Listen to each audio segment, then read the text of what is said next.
வணக்கம் நண்பர்களே, இன்றைக்கி ஹெல்த் ட்ரிங்க் பற்றி தான் பார்க்க போகிறோம். அதுக்கு முன்னாடி என் சேனலை சப்ஸ்கிரைப் பண்ணிக்கோங்க.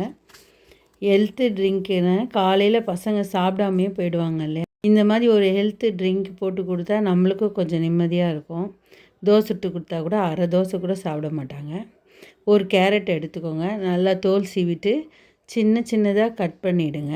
கட் பண்ணி தனியாக ஃபஸ்ட்டு மிக்சியில் அரைச்சிடுங்க. கேரட்டில் அதிக விட்டமின்ஸ் இருக்குது, கண்ணுக்கு நல்லது கேரட்டு. ஒரு பவுலில் வடிகட்டிடுங்க கேரட்டை. வடிகட்டதுக்கு பிறகு ஒரு செவ்வாழைப்பழம் எடுத்துக்கோங்க முழுசாக. செவ்வாழைப்பழத்தை சின்ன சின்னதாக கட் பண்ணி மிக்சியில் போட்டுட்டு, அது கூடயே நம்ம கேரட்டை ஜூஸ் பண்ணி வச்சுருக்கோம் இல்லையா, அந்த கேரட் ஜூஸையும் செவ்வாழை கூடயே ஊற்றிடுங்க.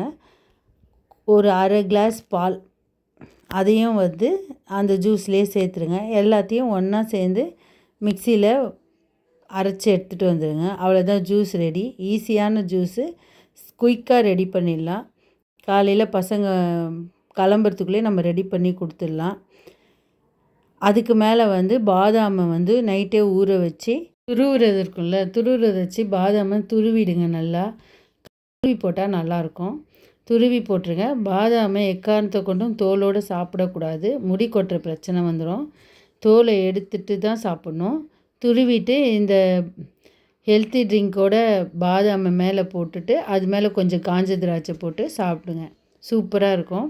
பசங்களுக்கு ரொம்ப ஹெல்த்தி. 10th எக்ஸாம் வருது, சாப்பிட மாட்டாங்க, பதட்டத்தில் இருப்பாங்க. இந்த மாதிரி ஜூஸ் போட்டு காலையில் கொடுத்தீங்கன்னா ஹெல்த்தியாகவும் இருக்கும். பப்ளிக் எக்ஸாம் எழுதுகிற எல்லா குழந்தைங்களுக்கும் ஆல் தி பெஸ்ட். வீடியோ பிடிச்சிருந்தா சப்ஸ்கிரைப் பண்ணுங்கள், லைக் பண்ணுங்கள், ஷேர் பண்ணுங்கள்.